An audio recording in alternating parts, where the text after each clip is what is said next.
Okay, hello there, boys and girls. All right, today we're going to go ahead and do this drawing of a cityscape. And our cityscapes are inspired by the artist named James Rizzie.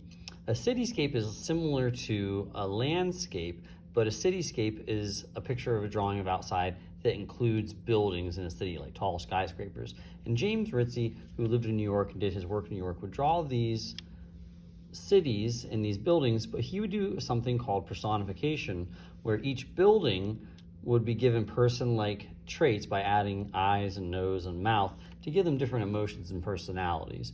So let's go ahead and get this started and see how we're going to do this. Today we're going to use white paper and Sharpies, and since I'm using a Sharpie, I want to make sure that I have a messy mat underneath so that I don't get any Sharpie marks going through the paper and onto the table. When we're doing our cities, we're going to start real easily by drawing some rectangles. So the whole way across, I'll have these buildings that are one right next to the other. They could be taller or shorter or thinner or wider. You don't want to make them too thin because we got to be able to add eyes and nose and mouth to them later. On top of each building, I might want to add some details, maybe like the Empire State Building in New York, how they have like the parts that are just stacked one on top of the other. You know, it's got a flag on it. Maybe just some sort of fancy detail on the top. I think with this one, maybe I'll just add like a regular kind of roof. And these can have details or textures on them. Some of it can be just for fun, some of it can be more realistic. It's one of the things I like about his drawings. They're a lot of fun to look at. After this, we're going to start our personification. So when we're doing our personification, I have these idea sheets where it gives us some different samples of faces that we can add to our buildings. So when I'm doing this, each one of these buildings is going to have its own sort of emotion, whether it's happy or sad, or maybe like this guy will be sleepy. He's a big sleepy building. So when we've done portraits before, we've maybe talked about eyes and nose and mouth and different ways we can do that.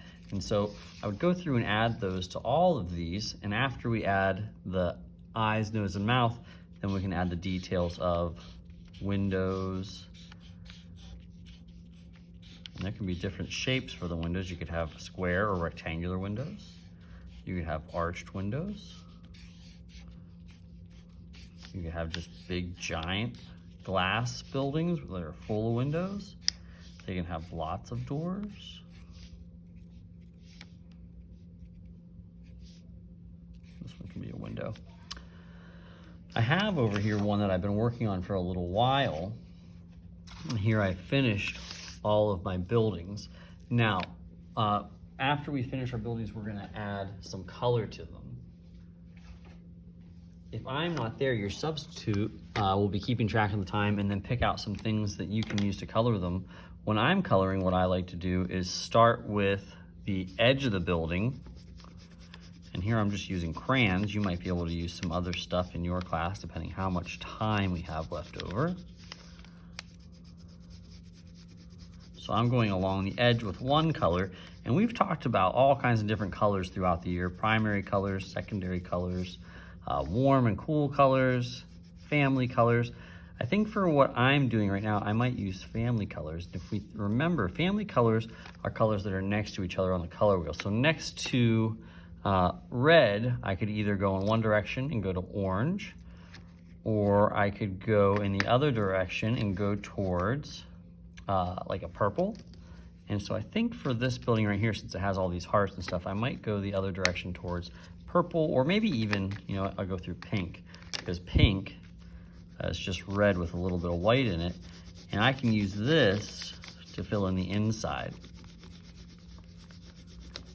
Some other stuff we've talked about this year is changing our pressure, whether we're pressing hard or softly. And that'll change even without changing color crayons. It'll just give us different tone. Color in the windows. Up in the sky, I'm gonna do kind of a Vincent van Gogh type of sky, where Vincent van Gogh, in his skies, he would do things, I have my sun up here on the top, where he was showing the wind, like the flowing lines for the wind, and he also used small brush strokes. And so I might do something kind of like that, where these lines are going around, showing like the flowing sky or wind. But I might do them with like shorter lines. And I'm using cooler colors up in the sky, even if like you don't often see green in the sky, but I might do that today just because his drawings are kind of fun. So if we pull this one back over here, the one that's finished, you can see all of what I did. I did the crayon along the borders and then filled in the middle. Up in the top, I did those flowing lines using the cool colors. With this one, we had enough time where we were able to use some crayons, and then we used watercolor on this one, but we might be also be able to use either markers or watercolors or just crayons. I just like the way they look sometimes with just the Sharpie lines. So I hope you enjoy this. I hope you give it a try, and I hope it turns out really well. I'm excited to see what they look like. Okay, everybody, have a good day.